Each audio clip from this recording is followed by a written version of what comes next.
नमस्कार, माझे नाव आराध्या अनिल सोनवणे. मी आता 6वी मध्ये शिकते.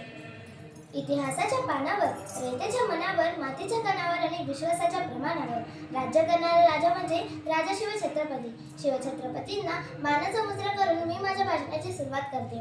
मित्रांनो, आज या मातीमध्ये जन्म घेतलेल्या मुलाला सांगावे लागत नाही की छत्रपती शिवाजी महाराज कोण होते, कारण जन्मताच इथली माती प्रत्येकाच्या मनामध्ये छत्रपती शिवाजी महाराज हे नाव कोरून ठेवते. आणि म्हणूनच छत्रपती शिवाजी महाराज हे नाव भारतातच नव्हे तर संपूर्ण जगाच्या कानाकोपऱ्यात पोहोचले आहे. राजे, तुम्हीच आमची अस्मिता, तुम्हीच महाराष्ट्राची शान, जगी तुम्हीच छत्रपती, तुम्हीच आमचा स्वाभिमान, तुम्हीच आमचा स्वाभिमान. माझ्या राजाचे गुणगान गावे तेवढे थोडेच आहे, माझ्या राजाचे गुणगान गावे तेवढे थोडेच आहे. अरे, जे खेळण्या बागडण्याचे वय होते त्या वयात माझ्या राजांनी हाती तलवार घेतली. अश्वारोहण, गजारोहण, भाला, चक्र, पट्टा, दुर्गम प्रदेशातून निसटून जाणाऱ्या कला त्यांनी शिकल्या. हे सर्व कशासाठी? तुम्ही कधी विचार केला आहे का?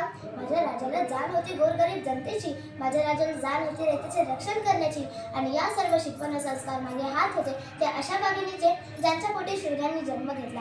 आणि ती वाघीण म्हणजे राजमाता जिजाऊ. शिवरायांच्या मनात स्वराज्याची ज्योत प्रज्वलित करणाऱ्या राजमाता जिजाऊ यांना देखील माझा मानाचा मुजरा.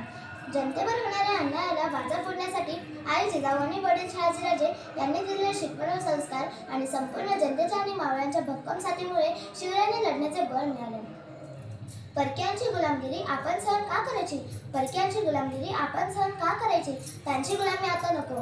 गड्यांनो, आपला मार्ग ठरला. आपल्या ध्येयासाठी आपण सर्वांनी लढायची, गुलामगिरी नष्ट करायची. यासाठी प्राण अर्पण करायलाही मागे पुढे पाहिजे नाही. आणि आपले ध्येय म्हणजे हिंदवी स्वराज्य. उठा, या रायरेश्वराला साक्ष ठेवून आपण प्रतिज्ञा करूया. संपूर्ण मंदी शिवरायांच्या शब्दाने घुमू लागले. सर्व मावळ्यांनी आणि शिवरायांनी निश्चय केला. शिवरायांनी सर्व मावळ्यांची अंतःकरणे जिंकून घेतली. सर्व तरुण मावळ्यांनी जगायचे तर शिवरायांसाठीच आणि मरायचे तर शिवरायांसाठीच असा निश्चय केला. जाता जाता एवढेच सांगते की आजच्या आधुनिक युगात गरज आहे ती शिवरायांच्या विचारांची आणि गुणअंगी बांधण्याची, शिवरायांचा इतिहास जपण्याची, गड किल्ले यांचे रक्षण करण्याची आणि परस्त्रीला माते समान मानून तिचे रक्षण करण्याची आणि जातीभेद न मानता एकत्र येऊन कार्य करण्याची. हीच खरी माझ्या छत्रपतींची शिवजयंती. पाण्याचे मोल करण्यासाठी दुष्काळात फिरावं लागतं, पाण्याचे मोल करण्यासाठी दुष्काळात फिरावं लागतं आणि छत्रपती शिवाजी महाराज समजण्यासाठी महाराष्ट्रात जन्माला यावं लागतं, महाराष्ट्रात जन्माला यावं लागतं. जय भवानी, जय शिवाजी, जय महाराष्ट्र. धन्यवाद.